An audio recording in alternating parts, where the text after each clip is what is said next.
الرحمن الرحيم الحمد لله رب العالمين والصلاة والسلام على سيد الأنبياء والمرسلين أما بعد فقد قال الله تبارك وتعالى في كتابه المبين إن الصلاة تنهى عن الفحشاء والمنكر وقال الله تبارك وتعالى في موضع آخر وما خلقت الجن والإنس إلا ليعبدون صدق اللہ العظیم۔ بھائیو اور دوستو، یہ رجب المرجب کا مہینہ ہے۔ اسی مہینے کی 27 تاریخ کو اللہ کے نبی کریم صلی اللہ علیہ وسلم کو معراج میں بلایا گیا۔ اللہ تبارک و تعالیٰ نے اپنے حبیب کو اپنے پاس بلایا اور اپنے پاس بلا کر اللہ عز و جل نے اس موقع سے جو قیمتی تحفہ اپنے حبیب صلی اللہ علیہ وسلم کو دیا، اس کے سلسلے میں خود اللہ کے نبی صلی اللہ علیہ وسلم فرماتے ہیں الصلاۃ معراج المؤمن، کہ نماز مومن کی معراج ہے۔ نبی کریم صلی اللہ علیہ وسلم اللہ تبارک و تعالیٰ سے شرف ملاقات کے لیے مکے سے بیت المقدس اور بیت المقدس سے 7 آسمانوں اور وہاں سے اللہ عز و جل کے یہاں تشریف لے گئے۔ اللہ کے نبی کریم صلی اللہ علیہ وسلم فرماتے ہیں کہ اگر کوئی شخص، اگر کوئی بندہ یہ چاہتا ہے کہ اللہ عز و جل سے اسے شرف کلامی حاصل ہو، وہ اللہ عز و جل سے گفتگو کرے، اللہ عز و جل سے وہ سرگوشی کرے، اللہ عز و جل سے وہ باتیں کرے، تو نبی کریم صلی اللہ علیہ وسلم فرماتے ہیں کہ جس طریقے سے مجھے معراج کے موقع سے اللہ سے گفتگو کا شرف حاصل ہوا، اللہ عز و جل کی بارگاہ میں میری حاضری ہوئی، اللہ عز و جل سے براہ راست میری گفتگو ہوئی، اگر کوئی یہ بندہ یہ چاہتا ہے کہ اس دنیا میں رہتے ہوئے اللہ سے ہم کلام ہو، اللہ عز و جل سے گفتگو کرے، تو اللہ کے رسول اللہ صلی اللہ علیہ وسلم فرماتے ہیں الصلاۃ معراج المؤمن، کہ نماز مومن کی معراج ہے۔ اللہ عز و جل نے مسلمانوں کو جتنے احکام دیے ہیں، جتنے احکام اللہ عز و جل نے مسلمانوں کو عطا کیے ہیں، وہ سارے کے سارے احکام اللہ عز و جل نے اس دنیا میں عطا کیے ہیں، لیکن نماز ایک ایسی اہم عبادت ہے، ایسی محترم بشان عبادت ہے، ایسی مقدس عبادت ہے، مسلمان کی زندگی کا ایسا لازمی اور اٹوٹ حصہ ہے۔ مسلمان کی زندگی کے لیے نماز ایسی لازمی چیز ہے کہ اللہ عز و جل نے نماز کو دینے کا موقع آیا تو اللہ عز و جل نے نبی کریم صلی اللہ علیہ وسلم کو اس سرزمین سے اپنے پاس 7 آسمانوں کے اوپر بلایا، اور بلا کر اللہ عز و جل نے نماز کا تحفہ عنایت فرمایا۔ اس کے ذریعے سے بھی نماز کی اہمیت کا اندازہ لگایا جا سکتا ہے کہ نماز کتنی محترم بشان عبادت ہے۔ یہ رجب المرجب کا مہینہ ہے، یہی وہ مہینہ ہے جس میں نماز کی فرضیت ہوئی۔ نبی کریم صلی اللہ علیہ وسلم کو معراج کے موقع سے اللہ عز و جل نے نماز جیسی دولت سے سرفراز فرمایا، نماز جیسی دولت اللہ عز و جل نے نبی کریم صلی اللہ علیہ وسلم کو عطا فرمائی۔ اللہ عز و جل قرآن کریم میں کہتے ہیں کہ وما خلقت الجن والانس الا لیعبدون، میں نے انسان اور جنات کو اپنی عبادت کے لیے پیدا کیا ہے۔ خود اللہ تبارک و تعالیٰ مزید کہتے ہیں کہ ما ارید منہم من رزق، میں ان سے رزق نہیں چاہتا ہوں۔ یہ اللہ عز و جل کی عبادت کو چھوڑ کر، اللہ کی بندگی کو چھوڑ کر، اللہ کے سامنے اپنے سر کو جھکانے کو چھوڑ کر، نمازوں کے اہتمام کو چھوڑ کر دنیا کے دھندوں میں، دنیا کی مصروفیات میں، دنیا کے کاروبار میں اللہ کو بھلا کر لگ جاتے ہیں، تو اللہ تبارک و تعالیٰ کہتے ہیں کہ میں نے تو تمہیں اس لیے پیدا نہیں کیا تھا، میں نے یہ انسان اور جنات کو اس لیے پیدا کیا تھا کہ یہ میری مانے، میری اطاعت کرے، میری بندگی کرے، میری عبادت کرے اور اللہ تبارک و تعالیٰ کے سامنے میں سرنگو ہو، اللہ کے سامنے میں اپنے سجدے کو جھکائے، اللہ کی بارگاہ میں دن کے 5 وقت میں اللہ تبارک و تعالیٰ کی بارگاہ میں حاضری دیتے رہے، اللہ عز و جل کے احکام پر عمل کرے۔ میں اس کے لیے پیدا کیا تھا، انسان دنیا کے لیے ایسی محنت کرتا ہے، ایسی جدوجہد کرتا ہے کہ اللہ کہتے ہیں ما ارید منہم من رزق، میں ان سے رزق کا مطالبہ نہیں کرتا۔ یہ دنیا کے لیے ایسی محنت کرتے ہیں، دنیا کمانا ممنوع نہیں ہے، دنیا ضرور کمایا جائے اور دنیا کو کما کر اللہ کے راستے میں خرچہ کیا جائے، دنیا کو کمانا چاہیے، دولت کو کمانا چاہیے، لیکن اتنی غفلت کہ اللہ سے غافل ہو کر، اللہ کو بھول کر، اللہ کے ذکر کو بھول کر، اللہ کے نام کو بھول کر، اللہ کی یاد کو بھول کر، نمازوں کے اہتمام کے بغیر اپنے آپ کو مسلمان کہتے ہوئے صرف دنیا کے دھندوں میں، دنیا کی مصروفیات میں اور دنیا کے کاروبار میں اگر لگ جائیں گے تو پھر یہ اللہ تبارک و تعالیٰ کی اطاعت نہیں ہے، یا اللہ تبارک و تعالیٰ کی فرما برداری نہیں ہے، یا اللہ عز و جل کے حکموں کو ماننا نہیں ہے، بلکہ اللہ تبارک و تعالیٰ کو یاد کرتے ہوئے ہر وقت، ہر جگہ، جس جگہ ہو، جس کام میں ہو، جس مصروفیت میں ہو، کاروبار میں، تجارت میں ہو، شادی بیاہ میں ہو، سو رہے ہو، لیٹ رہے ہو، بیوی بچوں کے ساتھ میں ہو، جس جگہ بھی ہوں، یہ دیکھیں کہ اللہ اور اللہ کے رسول اللہ صلی اللہ علیہ وسلم نے ہر جگہ پر حکم کیا دیا ہے۔ اگر راستے میں بیٹھے ہوں تو راستے کے آداب کیا ہیں، راستے میں چل رہے ہوں تو راستے میں چلنے کے آداب کیا ہیں، گھر میں ہیں تو گھر میں رہنے کے آداب کیا ہیں، سو رہے ہیں تو سونے کے آداب کیا ہیں۔ نبی کریم صلی اللہ علیہ وسلم نے زندگی کے ہر طریقے کو بتا دیا۔ نبی کریم صلی اللہ علیہ وسلم کے طریقے کے مطابق 5 وقتہ نمازوں کے ساتھ آپ صلی اللہ علیہ وسلم نے جیسی زندگی گزاری تھی، زندگی کے ہر گوشے کو اسی طریقے سے گزارنا جس طریقے سے اللہ اور اللہ کے رسول اللہ صلی اللہ علیہ وسلم نے حکم دیا ہے، یہی عبادت ہے، یہی اللہ تبارک و تعالیٰ کی اطاعت ہے، فرما برداری ہے۔ لیکن نماز کا حصہ انسان کی زندگی میں اتنا محتم بشان ہے، اتنا محتم بشان ہے کہ نبی کریم صلی اللہ علیہ وسلم فرماتے ہیں کہ مفتاح الصلاۃ الطہور، کہ نماز کی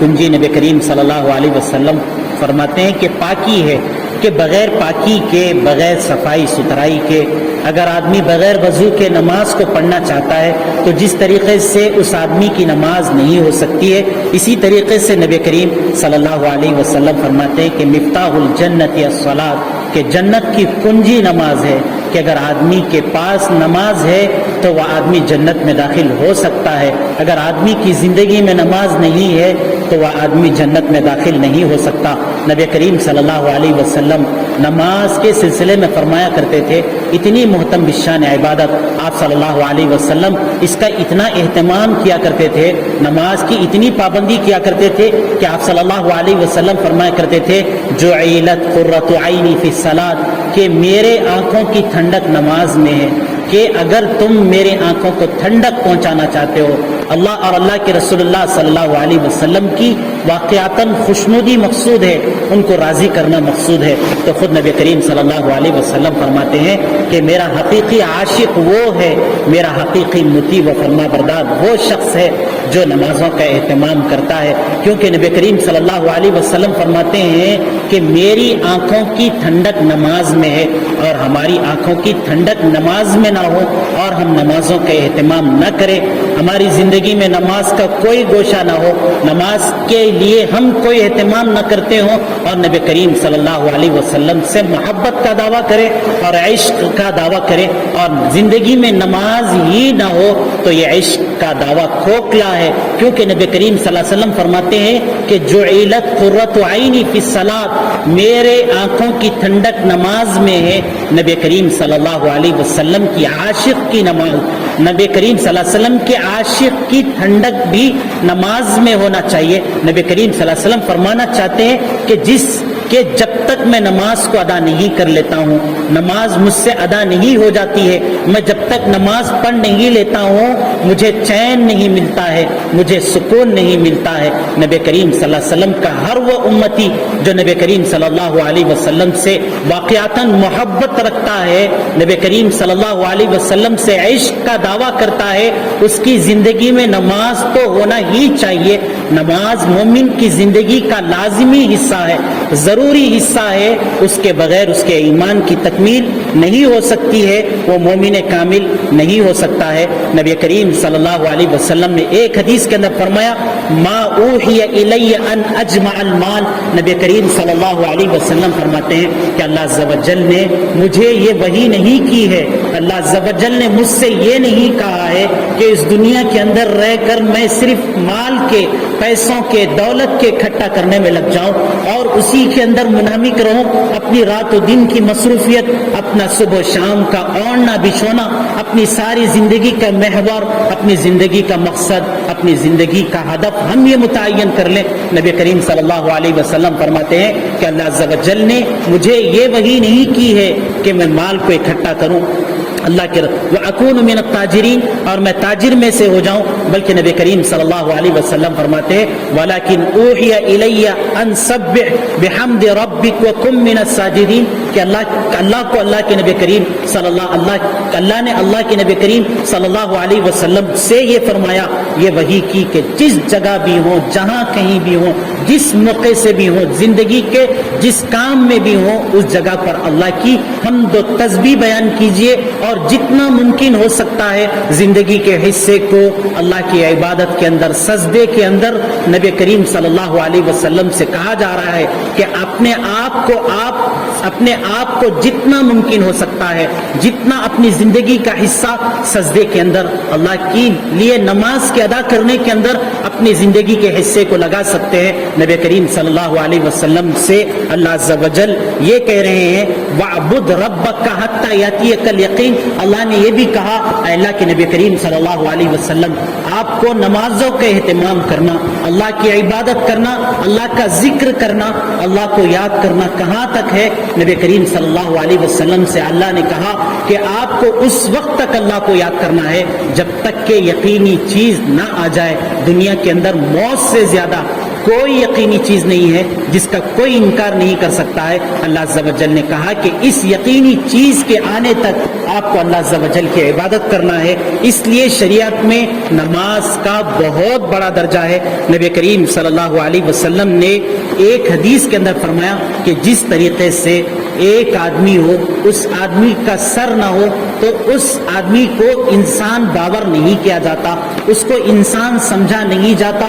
ایک مسلمان ہو، اس کی زندگی میں نماز نہ ہو تو وہ مسلمان ایسے ہی ہے جیسے کہ اس کے جسم پر سر نہیں ہے۔ جس طریقے سے سر کے بغیر کوئی انسان ہو تو ویسے ہی لوگ اس سے بھاگ جاتے ہیں، اس سے ڈرنے لگتے ہیں، لیکن سر نہ ہو تو اس کو پہچاننا بھی مشکل ہو جاتا ہے۔ تو نماز کا بھی ایک مسلمان کی زندگی میں یہی حصہ ہے۔ نماز بھی ایسی ہی محترم شان ہے۔ اللہ کے رسول اللہ صلی اللہ علیہ وسلم فرماتے ہیں کہ جیسے آپ نے کسی بھی جسم کے ہوتے ہوئے بغیر سر کے انسان کو نہیں دیکھا ہے، ایسے ممکن ہی نہیں ہو سکتا ہے، ایسے ہو ہی نہیں سکتا ہے کہ کوئی مسلمان ہو اور مسلمان کی زندگی میں نماز نہ ہو۔ نبی کریم صلی اللہ علیہ وسلم کو معراج میں بلایا گیا۔ معراج کا سب سے بڑا تحفہ اللہ عز و جل نے نبی کریم صلی اللہ علیہ وسلم کو معراج کے موقع سے جو دیا وہ یہی 5 نمازیں تھی جو نبی کریم صلی اللہ علیہ وسلم کو اس موقع سے عنایت کی گئی تھی۔ نبی کریم صلی اللہ علیہ وسلم ہمیشہ دعا کیا کرتے تھے، اپنے حق میں دعا کرتے تھے، اپنے آل اولاد کے حق میں دعا کرتے تھے اور اپنی امتیوں کے حق میں دعا کرتے تھے۔ آپ صلی اللہ علیہ وسلم کہتے تھے رب اجعلنی مقیم الصلاۃ، اے اللہ مجھے نماز قائم کرنے والا بنا دیجئے، نماز کا اہتمام کرنے والا بنا دیجئے، اور من ذریتی ربنا وتقبل دعا۔ اور اللہ کے رسول اللہ صلی اللہ علیہ وسلم فرمایا کرتے تھے اے اللہ میری اولاد کو بھی نماز کی توفیق دیجئے۔ جس طریقے سے خود کو نماز پڑھنا ہے، خود کو نماز کا اہتمام کرنا ہے، نماز میں اپنے آپ کو مصروف رکھنا ہے، تو آدمی کی بچاؤ، آدمی بچ ایسے ہی نہیں جائے گا، بلکہ جو اس کی اولاد ہوتی ہے، جو اس کو اپنے جان سے بھی زیادہ عزیز ہوتی ہے، اپنی جان سے بھی زیادہ محبوب ہوتی ہے، اس کی اولاد کے لیے بھی نماز کے اہتمام کی کوشش کروانا، اولاد کو بھی نماز قائم کرنے پر، نماز کے پڑھنے پر ان کو ابھارنا، یہ ہر شخص کی ذمہ داری ہوتی ہے۔ نبی کریم صلی اللہ علیہ وسلم فرما رہے ہیں کہ اے اللہ مجھے خود نماز کو ادا کرنے والا، نماز کا اہتمام کرنے والا مجھے بھی بنا دیجئے، میری آل و اولاد کو بھی بنا دیجئے۔ اسی طریقے سے نبی کریم صلی اللہ علیہ وسلم نے فرمایا قُوا أَنفُسَكُمْ وَأَهْلِيكُمْ نَارًا، کہ اپنے آپ کو اور اپنے اہل و عیال کو جہنم کی آگ سے بچاؤ۔ نہ صرف اپنے آپ کو بچانا ہے بلکہ اپنی آل و اولاد کو بھی نماز کا حکم دے کر جہنم سے ان کو بھی بچانا ہے، نماز کا حکم دے کر، اللہ کی اطاعت کا حکم دے کر، اللہ کی فرمانبرداری کا حکم دے کر ان کو بھی جہنم سے بچانا ہے۔ اسی لیے اللہ عز و جل نے خصوصاً جمعہ کے سلسلے میں اللہ عز و جل نے فرمایا کہ جب جمعہ کی نماز ہو جائے، جمعہ کی اذان ہو جائے تو اللہ عز و جل کہتے ہیں کہ اذا نودی للصلاة من یوم الجمعہ فاسعوا الی ذکر اللہ، کہ جمعہ کی اذان کے ہوتے ہی جمعہ کے اہتمام میں ہر مسلمان کو چاہیے کہ اپنے کاروبار کو، اپنی مصروفیات کو، اپنی گھریلو مصروفیات کو، اپنے سارے دھندوں کو، اپنے سارے کاروباروں کو بند کر کے مسجد کی طرف آ جانا چاہیے۔ اللہ تبارک و تعالیٰ کہتے ہیں کہ ذالکم خیر لکم ان کنتم تعلمون، تمہیں اس بات کا علم نہیں ہے کہ تم اگر گھر کو چھوڑ کر، اپنی گھر کی مصروفیات کو چھوڑ کر، اپنے کاروبار کو چھوڑ کر جمعہ کی نماز کے اہتمام کے لیے صرف جمعہ کی نماز کی اذان کے ساتھ آؤ گے تو اس پر تمہیں کیا ملے گا، اللہ تبارک و تعالیٰ تمہیں کیا دیں گے۔ اللہ تبارک و تعالیٰ کہتے ہیں کہ تم اس کو نہیں جانتے ہو، تمہیں اس کا علم نہیں ہے۔ ذالکم خیر لکم ان کنتم تعلمون، اگر تمہیں علم ہو، اگر تم جانو، اگر تم پہچانو تو یہ تمہارے لیے، یہ دنیا کی جتنی مصروفیت ہے، دنیا کے جتنے دھندے ہیں، ان کے مقابلے میں یہ سب سے بڑی چیز ہے۔ نبی کریم صلی اللہ علیہ وسلم فرماتے ہیں کہ ایک مسلمان کی زندگی میں نماز کی جو اہمیت ہوتی ہے، آپ صلی اللہ علیہ وسلم نے اس کا تذکرہ کیا۔ اللہ عز و جل نے قرآن کریم میں 109 جگہوں پر اللہ عز و جل نے نماز کے اہتمام کی بات کہی ہے۔ صرف نماز پڑھنے کے لیے نہیں کہا ہے بلکہ اللہ عز و جل نے نماز کو پورے اس کے ارکان کے ساتھ، سنتوں کے ساتھ، اس کے مستحبات کے ساتھ ادا کرنے کی بات اللہ عز و جل نے کہی ہے۔ 109 مقامات پر تو، 9 جگہوں پر تو اللہ عز و جل نے نماز کو صراحتاً، یعنی صریح طور پر، واضح طور پر، کھلے طور پر اللہ عز و جل نے نماز کے اہتمام کے لیے کہا ہے۔ اس کے علاوہ 7 مقامات اللہ تبارک و تعالیٰ نے قرآن کریم میں کئی مقامات پر اللہ عز و جل نے نماز کے اہتمام کی بات کہی ہے۔ ایک حدیث کے اندر نبی کریم صلی اللہ علیہ وسلم فرماتے ہیں کہ آپ صلی اللہ علیہ وسلم نے فرمایا کہ جو شخص نماز کا اہتمام کرتا ہے، اس کی مثال دے کر آپ صلی اللہ علیہ وسلم فرماتے ہیں کہ کہتے ہیں ایک صحابی کہ ایک مرتبہ نبی کریم صلی اللہ علیہ وسلم اپنے گھر سے باہر نکلنے کے بعد آپ صلی اللہ علیہ وسلم نے ایک درخت کی ٹہنی کو پکڑ لیا۔ پتجھڑ کا موسم تھا، سردی کا موسم تھا، سردی کے موسم میں درختوں سے پتے جھڑتے ہیں۔ نبی کریم صلی اللہ علیہ وسلم اس درخت کے پاس آئے، درخت کے پاس آ کر درخت کی ٹہنی کو پکڑ کر درخت کی ٹہنی کو آپ صلی اللہ علیہ وسلم نے ہلایا۔ ہلانے کے بعد اس کے پتے گرنے لگے۔ جو صحابی ساتھ میں تھے ان سے کہنے لگے، جانتے ہو یا ابا ذر، نبی کریم صلی اللہ علیہ وسلم نے حضرت ابو ذر صحابی تھے، ان کو مخاطب کر کے فرمایا، وہ کہنے لگے صحابہ کرام تھے کہ اللہ اور اللہ کے رسول اللہ صلی اللہ علیہ وسلم کی بات ہوتی تھی تو اس کو سننے کے لیے لپکتے تھے، تڑپتے تھے کہ کیا کہیں گے اللہ اور اللہ کے رسول اللہ صلی اللہ علیہ وسلم۔ وہ کہنے لگے لبیک یا رسول اللہ، اے اللہ کے رسول اللہ صلی اللہ علیہ وسلم، آپ کی بات کو سننے کے لیے میں آپ کے سامنے میں حاضر ہوں، آپ کیا کہتے ہیں کہیے۔ نبی کریم صلی اللہ علیہ وسلم نے فرمایا، ان العبد المسلم لیصلی الصلاۃ، کہ ایک مسلمان بندہ دن میں 5 وقتہ نمازوں کا اہتمام کرتا ہے، 5 وقتہ نمازوں کے لیے کوشش کرتا ہے، جدوجہد کرتا ہے، 5 وقتہ نمازیں وہ پڑھ لیتا ہے۔ تو نبی کریم صلی اللہ علیہ وسلم نے فرمایا کہ جس طریقے سے میں نے درخت کو پکڑا، درخت کی ٹہنی کو پکڑنے کے بعد سردی کا موسم تھا، درخت کے پتے جس طریقے سے گر رہے تھے 5 وقتہ نمازوں کے پڑھنے کی وجہ سے، جانے میں انجانے میں آدمی کو جان بوجھ کر یا غلطی سے جو بھی گناہ ہوتے ہیں اللہ عز و جل اس کے گناہوں کو ایسے ہی جھڑا دیتے ہیں جیسے سردی کے موسم میں درختوں سے پتے جھڑتے ہیں۔ نبی کریم صلی اللہ علیہ وسلم نے سمجھ میں آنے کے لیے مثال دے کر بتایا کہ جس طریقے سے سردی کے موسم میں درخت کی ٹہنی کو اگر پکڑے تو پتے جھڑتے ہیں، تو جو پنج وقتہ نمازوں کے اہتمام مسلمان کرتا ہے تو اس کی زندگی سے 5 وقت کے نمازوں کے اہتمام کی وجہ سے گناہ بھی ایسے ہی جھڑ جاتے ہیں، گناہ بھی ایسے ہی ساقط ہو جاتے ہیں۔ اور ایک حدیث کے اندر نبی کریم صلی اللہ علیہ وسلم نے فرمایا کہ جو 5 نمازیں ہوتی ہیں، آپ صلی اللہ علیہ وسلم فرماتے ہیں کہ آدمی فجر کی نماز پڑھتا ہے تو آپ صلی اللہ علیہ وسلم نے فرمایا کہ فجر سے لے کر ظہر تک کے جو گناہ ہوتے ہیں وہ سارے کے سارے گناہ اللہ تبارک و تعالیٰ معاف کر دیتے ہیں۔ پھر ظہر کی نماز پڑھتا ہے تو پھر عصر تک ہونے والے گناہ معاف کر دیتے ہیں، پھر عصر کی نماز پڑھتا ہے تو پھر مغرب تک ہونے والے سارے گناہ معاف کر دیتے ہیں، پھر مغرب کی نماز پڑھتا ہے تو عشاء کی نماز تک ہونے والے سارے گناہ معاف کر دیتے ہیں۔ عشاء کی نماز پڑھتا ہے، اس کا اہتمام کرتا ہے تو اللہ تبارک و تعالیٰ فجر کی نماز تک اس سے جو گناہ صادر ہو سکتے ہیں اللہ عز و جل وہ سارے گناہوں کو اللہ تبارک و تعالیٰ معاف کر دیتے ہیں۔ اور ایک حدیث کے اندر نبی کریم صلی اللہ علیہ وسلم نے نماز کی مثال دیتے ہوئے فرمایا کہ ایک شخص ہے کہ وہ روزانہ کارخانے کو جاتا ہے، جب وہ کارخانے کو جاتا ہے تو نبی کریم صلی اللہ علیہ وسلم فرماتے ہیں کہ جس وقت کارخانے کے لیے وہ گزرتا ہے تو گزرنے کے دوران اس کے رستے پر 5 نہریں پڑتی ہیں، 5 نہریں ہوتی ہیں، 5 پانی کی ندیاں ہوتی ہیں، وہ ہر ندی سے اس کو پانی کے اندر سے ہو کر گزرنا ہوتا ہے، وہ ہر ندی میں سے گزرتا ہے، پہلی ندی، دوسری ندی، تیسری ندی، چوتھی، 5ویں ندی سے گزرتا ہے۔ پھر جب وہ اپنے گھر کو واپس آتا ہے تو وہ اسی طریقے سے ندیوں سے گزرتے ہوئے ان ندیوں کے پانی میں ڈوبتے ہوئے ان میں سے تیرتے ہوئے اپنے گھر کو آتا ہے۔ تو نبی کریم صلی اللہ علیہ وسلم نے یہ مثال دے کر حضرات صحابہ کرام سے فرمایا کہ کیا یہ بتاؤ کہ وہ آدمی اگر اس کے راستے میں 5 نہریں پڑتی ہوں، وہ نہروں میں سے نہاتے ہوئے اس کے اندر سے تیرتے ہوئے وہ آدمی اپنے منزل کو جاتا ہے، اپنے کارخانے کو جاتا ہے،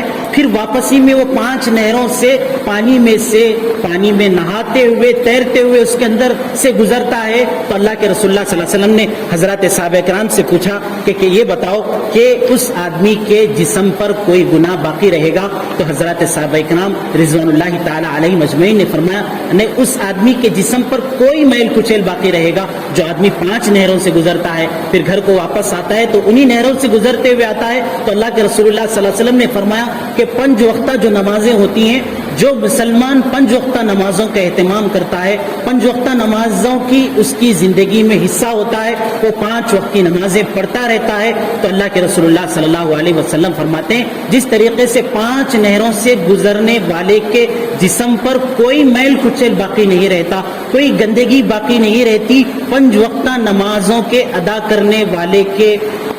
اس کے دن بھر کے کیے ہوئے گناہوں میں سے خواہ جان بوجھ کر کیا ہو، انجانے میں کیا ہو، انسان ہونے کی وجہ سے کیا ہو، اس کے سارے گناہ اسی طریقے سے معاف ہو جاتے ہیں۔ بھائی اور دوستو، نبی کریم صلی اللہ علیہ وسلم نے نماز کی اہمیت کو بتلاتے ہوئے آپ صلی اللہ علیہ وسلم نے فرمایا کہ بین الرجل و بین الشرک والکفر ترک الصلاۃ، کہ آپ صلی اللہ علیہ وسلم کہتے ہیں کہ جانتے ہو کہ ایک مومن کی زندگی میں نماز کتنی معتم بشان عبادت ہے، کتنی ضروری چیز ہے، کتنی اہم چیز ہے۔ آپ صلی اللہ علیہ وسلم نے فرمایا کہ ایک مومن اور ایک مسلمان کے درمیان اگر تم فرق کرنا چاہتے ہو تو وہ صرف اور صرف نماز کے ذریعے سے فرق ہوتا ہے کہ ایک مسلمان کی زندگی میں نماز ہوتی ہے اور کافر کی زندگی میں نماز کا کوئی حصہ نہیں ہوتا ہے، بلکہ صاف صراحت کے ساتھ آپ صلی اللہ علیہ وسلم نے فرمایا کہ مومن اور کافر میں فرق صرف اور صرف یہی تو ہے کہ مومن نماز کا اہتمام کرتا ہے اور کافر نماز کے اہتمام نہیں کرتا، نماز کی ادائیگی نہیں کرتا۔ نماز کی اگر ادائیگی نہیں کرتا، نعوذ باللہ، اللہ کے رسول اللہ صلی اللہ علیہ وسلم کے اس قول کے مطابق ہمارا شمار کافروں میں ہو رہا ہے اگر ہماری زندگی میں نماز کا اہتمام نہیں ہے۔ بلکہ نبی کریم صلی اللہ علیہ وسلم نے یہ بھی فرمایا کہ من ترک الصلاۃ متعمدا فقد کفر، اگر کوئی شخص نماز کو جان بوجھ کر اس کے اندر کوئی بیماری نہیں، کوئی تکلیف نہیں، نماز کی اذان کو سن کر، اذان کو سننے کے باوجود، نماز کے وقت کے معلوم ہونے کے باوجود، مسجد کو جانے کی استطاعت ہونے کے باوجود، مسجد کو جانے کی قدرت ہونے کے باوجود پھر بھی اذان کو سنتا ہے اور اس کو پتا ہوتا ہے کہ یہ نماز کا وقت ہے، لیکن اس کے باوجود اپنی جگہ پر صرف اور صرف جان بوجھ کر کہ مجھے نماز ادا کرنی نہیں ہے، اگر یہ کہتے ہوئے وہ اپنی جگہ بیٹھا ہوا رہتا ہے تو اللہ کے رسول اللہ صلی اللہ علیہ وسلم فرماتے ہیں کہ فقط کفر، ایسے شخص نے تو کفر کر لیا، یہ شخص تو کافر ہو گیا۔ اسی لیے اللہ عز و جل بھی کہتے ہیں کہ اول ما یحاسب به العبد یوم القیامہ، کہ سب سے پہلے بندے کا جو روز قیامت میں حساب ہوگا الصلاۃ، کہ سب سے پہلے اللہ تبارک و تعالی بندے سے نماز کے متعلق پوچھیں گے کہ بندے کی زندگی میں نماز ہے کہ نہیں ہے۔ اگر بندے کی زندگی میں اللہ تبارک و تعالیٰ دیکھتے ہیں کہ اس بندے کی زندگی میں نماز ہے، یہ بندہ نمازوں کا اہتمام دنیا میں کیا کرتا تھا، تو پھر اللہ تبارک و تعالیٰ اس کے کسی چیز کا حساب نہیں کرتے ہیں۔ اور اگر بندے کی زندگی میں نماز کے اندر کمی نکل آتی ہے، کسی بھی قسم کی کوئی کوتاہی نکل آتی ہے، تو پھر اللہ تبارک و تعالیٰ پھر اس کے حساب کتاب لینے پر آ جاتے ہیں۔ حدیث کے اندر نبی کریم صلی اللہ علیہ وسلم فرماتے ہیں کہ اللہ تبارک و تعالیٰ کسی کے حساب کتاب لینے پر آ جائیں، اللہ تبارک و تعالیٰ کسی کے حساب کتاب لینے پر آمادہ ہو جائیں، من نوقش فقد عذب، کہ جس کے حساب کتاب سے اللہ نے چھیڑ چھاڑ کر لیا۔ انسان تو اتنا کمزور ہے، انسان سے اتنے گناہ صادر جانے میں انجانے میں اچھوں سے سب سے صادر ہو جاتے ہیں کہ پھر وہ اللہ کے حساب کتاب سے نہیں بچ سکتا ہے۔ اگر زندگی میں نماز کے اہتمام ہے تو پھر اس کے جتنے مراحل ہیں سارے کے سارے مراحل اس کے لیے آسان ہیں۔ بھائی اور دوستو، حضرات صحابہ کرام تھے جو مجموعے کو، جن صحابہ کو اللہ کے رسول اللہ صلی اللہ علیہ وسلم نے ان کو تیار کیا تھا، ان کی نماز کے اہتمام کی کیا کیفیت تھی، وہ کیسے نماز پڑھا کرتے تھے۔ نبی کریم صلی اللہ علیہ وسلم کے صحابہ کے نماز کا اہتمام ایسا تھا کہ ان کو جنگوں کے موقع سے ان کے جسم میں اگر تیر لگے ہوئے ہوتے تھے تو وہ نماز کے اندر اللہ کی طرف ایسے متوجہ ہو جاتے تھے۔ ان میں مشہور تھا کہ اگر کسی کو تیر لگا ہوا ہو یا جسم کے اندر کوئی تکلیف ہو، وہ چیز کو اگر نکالنا ہے تو اس کو دیکھو کہ وہ نماز کب پڑھ رہا ہے۔ نماز میں وہ اللہ کی طرف ایسے متوجہ ہوتے تھے کہ اس حالت میں ان کے تیروں کو نکال لیا جاتا تھا۔ ایک صحابی باغ میں ہے، باغ بہترین نظر آ رہا ہے، چڑیاں چہچہا رہی ہیں، نماز کے دوران میں ان کو باغ کی خوبصورتی اور باغ کا اچھا پن اور باغ کی ہریالی اور باغ کا پھل دینا، یہ ساری چیزیں ان کو بھلی لگی۔ نماز کے اندر اللہ کے رسول اللہ صلی اللہ علیہ وسلم کی خدمت میں حاضر ہوئے، حاضر ہو کر کہنے لگے، اے اللہ کے رسول اللہ صلی اللہ علیہ وسلم، نماز میں میرے ساتھ میں یہ مسئلہ پیش آ گیا کہ نماز پڑھ رہا تھا، میں نے اپنے باغیچے کی طرف نگاہ کیا، مجھے باغیچے کی ہر چیز اچھی نظر آنے لگی۔ اے اللہ کے رسول اللہ صلی اللہ علیہ وسلم، مجھے اس باغیچے کو رکھنا نہیں ہے، میں نے اس کو اللہ کے واسطے، اللہ مومنوں کے لیے میں نے اس باغ کو صرف کر دیا۔ حضرات صحابہ کرام نہ صرف یہ کہ 5 وقتہ نمازوں کا اہتمام کرتے تھے، بلکہ اللہ تبارک و تعالیٰ قرآن کریم میں کہتے کانوا قلیلا من اللیل ما یہجعون، صحابہ وہ تھے جو اللہ کو راضی کرنے کے لیے، اللہ کی فکر میں، جہنم سے بچنے کے لیے، جنت میں داخل ہونے کے لیے ان کی فکر ایسی ہوتی تھی کہ وہ راتوں میں بہت کم سویا کرتے تھے، بلکہ اللہ تبارک و تعالیٰ نے کہا ہے تتجافى جنوبهم عن المضاجع، کہ راتوں میں بھی اٹھ جاتے تھے، بے چین ہو جاتے تھے کہ میں اپنی زندگی کے لیے، اپنی آخرت کے لیے کوئی ایسا عمل کر رہا ہوں کہ میری آخرت کی تیاری ہو رہی ہے یا ہو نہیں رہی ہے، تو وہ اپنے بستروں سے اٹھ جاتے تھے۔ کہتے اللہ تبارک و تعالیٰ ان صحابہ کی تعریف کرتے ہوئے کہتے تتجافى جنوبهم، ان کے پہلو الگ ہو جاتے تھے، عن مضاجعهم، اپنے بستروں سے علیحدہ ہو جاتے تھے، يدعون ربهم خوفا وطمعا، کہ اللہ تبارک و تعالیٰ سے ڈر بھی ہے، اللہ سے امید بھی ہے، اللہ سے ڈرتے بھی ہیں، اللہ سے امید بھی کرتے ہیں، اور اس کے ساتھ ساتھ یہ صحابہ کرام اللہ تبارک و تعالیٰ کے سامنے میں راتوں کو اٹھ کر کھڑے ہو جایا کرتے ہیں۔ بھائی اور دوستو، جو دنیا میں نماز نہیں پڑھتے ہیں دنیا میں نمازوں کا اہتمام نہیں کرتے ہیں. اللہ تبارک و تعالیٰ نے قرآن کریم کی آیت ہے, اللہ تبارک و تعالیٰ روز قیامت میں ان کو نماز کے لیے بلائیں گے. یوم یدعون الی السجود, روز قیامت میں اللہ ان کو سجدہ کرنے کے لیے کہیں گے. فلا یستطیعون, جنہوں نے دنیا کے اندر سجدہ نہیں کیا ہوگا, اللہ کہیں گے ساری مخلوق سے کہیں گے جتنی مخلوق ہوگی مجھے سجدہ کرو. دنیا میں جن لوگوں نے اللہ کو سجدہ کیا ہوگا, اللہ کے سامنے اپنے سر کو جھکایا ہوگا, وہ وہاں پر اپنے سر کو جھکا سکیں گے. جنہوں نے اس دنیا کے اندر اللہ کے سامنے میں اپنے سر کو نہیں جھکایا, وہ روز قیامت میں اللہ تبارک و تعالیٰ کے سامنے میں اپنے سر کو نہیں جھکائیں گے, بلکہ اللہ تبارک و تعالیٰ کہتے ہیں خاشعۃ ابصارہم, وہ جھکنے کے لیے کوشش کریں گے لیکن وہ جھک نہیں پائیں گے, جس کی وجہ سے ان کے چہرے پر شرمندگی چھا جائے گی, ان کے چہرے پر ان کی چہرے کی رونق اڑ جائے گی, وہ پریشان ہو جائیں گے. لیکن دنیا کے اندر چونکہ سجدہ نہیں کیا تھا تو وہ اللہ عز و جل کے یہاں سجدہ نہیں کر پائیں گے. اللہ خود کہتے ہیں کہ وَقَدْ كَانُوا يُدْعَوْنَ إِلَى السُّجُودِ, ہم دنیا میں ان کو اللہ کے سامنے میں سجدہ کرنے کے لیے کہتے تھے, نمازوں کے اہتمام کے لیے کہتے تھے, لیکن یہ نماز کا اہتمام نہیں کرتے تھے. وہم سالمون, اس وقت ان کے اعضاء, ان کا جسم, ان کی پوری جسمانی طاقت ان کو ساتھ دے رہی تھی کہ وہ نماز کا اہتمام کر سکتے تھے, لیکن انہوں نے اب نہیں کیا. لیکن جس وقت اللہ کے یہاں بلایا جائے گا, اللہ سجدہ کرنے کے لیے کہیں گے, اس وقت وہی لوگ سجدہ کر سکیں گے جن کو اللہ تبارک و, جنہوں نے دنیا کے اندر رہتے ہوئے اللہ کو سجدہ کیا تھا. اس لیے بھائیو اور دوستو, ضرورت اس بات کی ہے کہ اپنے کسی بھی کاروبار میں رہے, اپنی کسی بھی زندگی کے کسی بھی حصے میں رہیں, اس زندگی میں اللہ اور اللہ کے رسول اللہ صلی اللہ علیہ وسلم کے حکموں کو تلاش کرتے ہوئے 5 وقتہ نمازوں کے اہتمام کریں. ساری زندگی کو دین کہا جاتا ہے. اگر سونے کے وقت میں اگر آدمی سونے کے وقت کی جو سنتیں ہیں ان سنتوں کے اہتمام کے ساتھ آدمی سوتا ہے تو سونے کی اس کی 22 سے 23 سال کی زندگی ہوتی ہے, وہ بھی عبادت بن جاتی ہے. اللہ عز و جل سے دعا ہے کہ اللہ تبارک و تعالیٰ نبی کریم صلی اللہ علیہ وسلم کو معراج کے موقع سے جو بہترین تحفہ نماز کی شکل میں دیا گیا تھا, اس کے اہتمام کی اللہ تبارک و تعالیٰ ہم مسلمانوں کو توفیق عطا فرمائے. آمین. وآخر دعوانا الحمدللہ رب العالمین.